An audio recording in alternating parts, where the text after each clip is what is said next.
Assalamualaikum warahmatullahi wabarakatuh. Perkenalkan, nama saya Prijal Hafiz Nugraha dengan NPM 40222100231. Di sini saya akan menjelaskan tentang metode pengukuran dan peramalan permintaan pasar. Jadi, pengukuran dan peramalan permintaan pasar merupakan pokok dalam pembahasan pertama yang dilakukan dari keseluruhan aspek pasar. Hal ini dilakukan untuk keperluan melihat peluang-peluang pemasaran tersedia dan menentukan sebagian daripadanya untuk proyek yang diusulkan. Terus, perkiraan atau peramalan ini sangat berguna dalam berbagai bidang kehidupan, terutama dalam rangka perencanaan untuk mengantisipasi berbagai keadaan yang akan terjadi pada masa yang akan datang. Tapi tidaklah dapat diartikan bahwa peramalan permintaan suatu produk sebagai kegiatan yang sudah pasti, melainkan hanya untuk mengurangi kemungkinan hasil yang berbeda atau meminimalisasi ketidakpastian yang mungkin terjadi pada masa yang akan datang atau pada masa peramalan permintaan tersebut. Peramalan bisa dilakukan secara kuantitatif atau maupun kualitatif. Adapun untuk peramalan kualitatif pada dasarnya terdapat dua pendekatan utama dalam peramalan dengan metode kualitatif, yaitu yang pertama ada metode time series, yaitu tidak memperhatikan hubungan sebab akibat, atau dengan kata lain hasil peramalan hanya memperhatikan kecenderungan dari data masa lalu yang tersedia. Yang kedua, dalam pendekatan ini yang dibahas tentang teknik peramalan dengan metode tren baik secara linier, kuadratik maupun logaritma. Yang ketiga ada pendekatan yang memperhatikan hubungan sebab akibat atau cause effect method, atau pendekatan yang menjelaskan terjadinya suatu keadaan oleh sebab tertentu.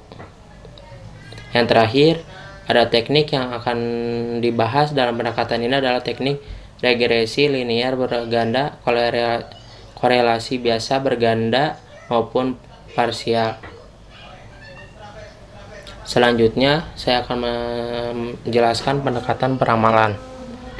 Pada dasarnya, terdapat dua pendekatan utama dalam peramalan dengan metode kualitatif. Pertama adalah metode time series, yaitu tidak memperhatikan hubungan sebab akibat atau dengan kata lain hasil peramalan hanya memperhatikan kecenderungan dari data masa lalu yang tersedia.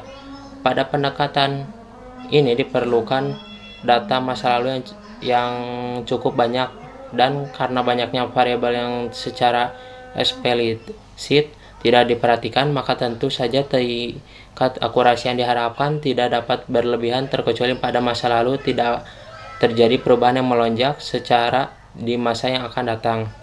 Diharapkan tidak terjadi perubahan yang mendasar dibanding keadaan masa lalu. Pendekatan ini dapat dibahas tentang teknik peramalan dengan metode tren baik secara linier, kuadratik maupun logaritma. Selanjutnya saya akan menjelaskan tentang prosedur peramalan. Secara ringkas, prosedur peramalan permintaan yang dilakukan dalam studi kelayakan melalui tahapan sebagai berikut.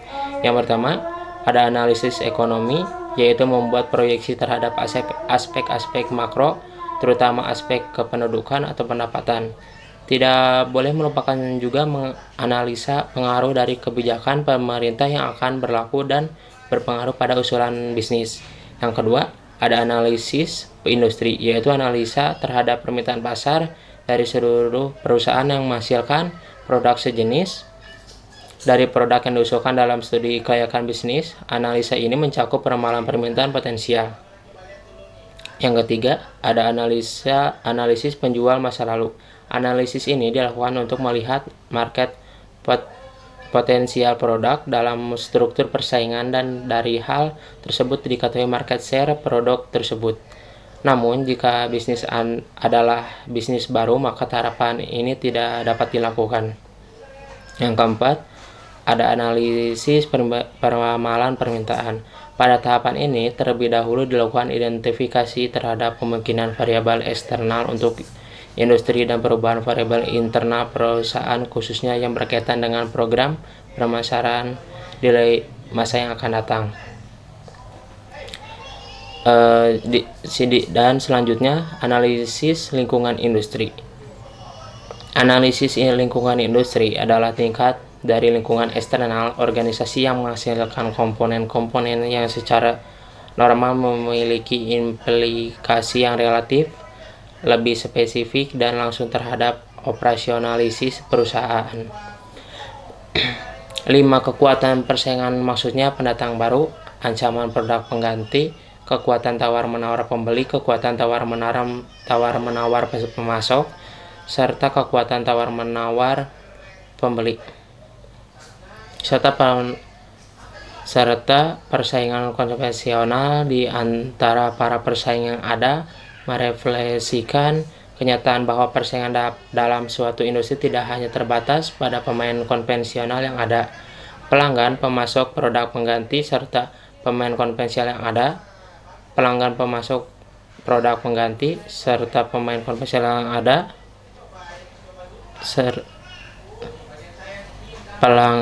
pelanggan, pemasok, produk pengganti, serta pendatang baru potensial, semuanya merupakan pesaing bagi perusahaan dalam industri. Persaingan dalam arti yang lebih luas ini dapat disebut dengan ST derivari, sebuah pengertian persaingan yang diperluas.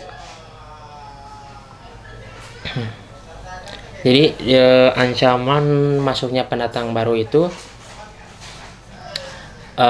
pendatang baru dalam industri biasanya dapat mengancam pesaing yang ada, karena pendatang baru seringkali membawa kapasitas baru, keinginan untuk merebut pesaing pasar, serta seringkali pula memiliki sumber daya yang besar.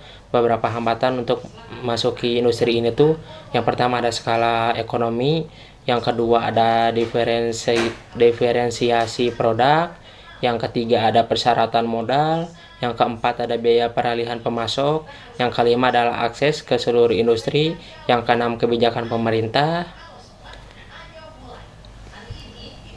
Jadi tingkat rivalitas di antara para pesaing yang ada, rivalitasnya di kalangan pesaing yang ada berbentuk perlombaan untuk mendapatkan posisi dengan menggunakan taktik-taktik sebagai pesaing harga, perang iklan, industri produk, dan meningkatkan pelayanan atau jaminan kepada pelanggan. Intensitas persaingan antara perusahaan merupakan fungsi dari beberapa faktor seperti adanya beberapa pesaing yang seimbang, pertumbuhan industri yang lambat, kurangnya diferensiasi atau switching cost, yang terus ada pertambahan kapasitas yang tinggi, pesaing yang berbeda-beda, yang terakhir ada hambatan pengunduran diri yang tinggi. Terus tekanan dari produk pengganti. Produk pengganti atau barang substitusi merupakan salah satu persaingan dari perusahaan. Ancaman dari produk substitusi ini kuat jika konsumen dihadapkan pada sedikitnya switching cost, dan jika produk substitusi tersebut mempunyai harga yang lebih murah atau kualitas sama bahkan lebih tinggi dari produk-produk suatu industri. Kekuatan tawar-menawar pembeli. Pembeli biasanya membeli barang dengan harga yang termurah dengan meminta kualitas yang tinggi dan pelayanan lebih baik. Hal ini membuat persaingan antara perusahaan dalam industri yang sama. Biasanya kekuatan tawar-menawar pembeli meningkatkan jika situasi berikut terjadi. Yang pertama, ada pembeli dalam jumlah besar. Terus produk yang dibeli adalah produk standar dan tidak diferensiasi. Yang ketiga, ada pembeli memperoleh laba yang rendah. Yang keempat, ada produk industri tidak penting untuk produk atau jasa pembeli. Yang kelima, pembeli menetapkan suatu ancaman melakukan integrasi ke hulu untuk membuat produk industri. Yang selanjutnya, kekuatan tawar pemasok. Pemasok dapat menekan perusahaan yang ada dalam suatu industri dengan cara menaikkan harga serta menurunkan kualitas barang yang dijualnya. Pemasok memiliki tawar-menawar jika didominasi oleh sedikit perusahaan, produknya adalah unik atau istimewa, industri tersebut bukanlah pelanggan yang penting dari pemasok, Yang terakhir itu ada pemasok memperlihatkan ancaman untuk melakukan integrasi real. Jika dapat dijelaskan bahwa lingkungan industri suatu pasar dan produk tersebut itu harus diperhatikan dengan sesama dan analisis dampaknya pada peramalan permintaan suatu produk. Demikian juga di lingkungan internal dari perusahaan yang menghasilkan produk yang akan diramalkan permintaannya harus memperlihatkan kekuatan dan kelemahan perusahaan untuk dapat merealisasikan atas hasil peramalan permintaan pada saat keputusan nantinya. Yang selanjutnya ada lingkungan internal. Lingkungan internal adalah lingkungan organisasi yang berbeda di dalam organisasi tersebut dan secara normal memiliki implikasi yang langsung dan khususnya pada perusahaan. Analisis lingkungan internal akan mencakup analisis mengenai sumber daya, kapabilitas, dan kompetensi yang dimiliki oleh perusahaan. Kendala pemilihan teknik peramalan. Berikut adalah kendala yang harus diperhatikan dalam pemilihan teknik peramalan. Yang pertama, ada waktu yang hendak diliput. Maksudnya adalah rentang waktu masa yang akan datang. Dari jangkauan peramalan, pada umumnya peramalan kualitatif memiliki rentang waktu yang lebih panjang dibandingkan peramalan kualitatif. Yang kedua, tingkat laku data. Meliputi jumlah, ketepatan dan tingkah laku dan data masa lalu yang tersedia. Apakah tingkat laku data menunjukkan hubungan persamaan linear kuadrat ataukah logaritma, dan atau yang lain mempengaruhi teknik peramalan yang digunakan. Yang ketiga ada tipe model, yaitu apakah model yang digunakan merupakan model time series, kausalitas atau model lainnya yang lebih kompleks dan canggih akan mempengaruhi pemilihan teknik peramalan. Yang selanjutnya adalah kemudahan penerapan. Dalam ini berkaitan dengan kemampuan manajemen data dan data yang tersedia. Cukup sekian materi dari saya. Jadi kesimpulan materi-materi ini memberikan dasar untuk memahami, menganalisis, dan mengelola permintaan dan pasar dengan lebih efektif. Keseluruhan pemahaman yang baik tentang pasar adalah kunci keberhasilan dalam mengembangkan strategi pemasaran yang efektif dan berkelanjutan. Sekian dari saya. Wassalamualaikum warahmatullahi wabarakatuh.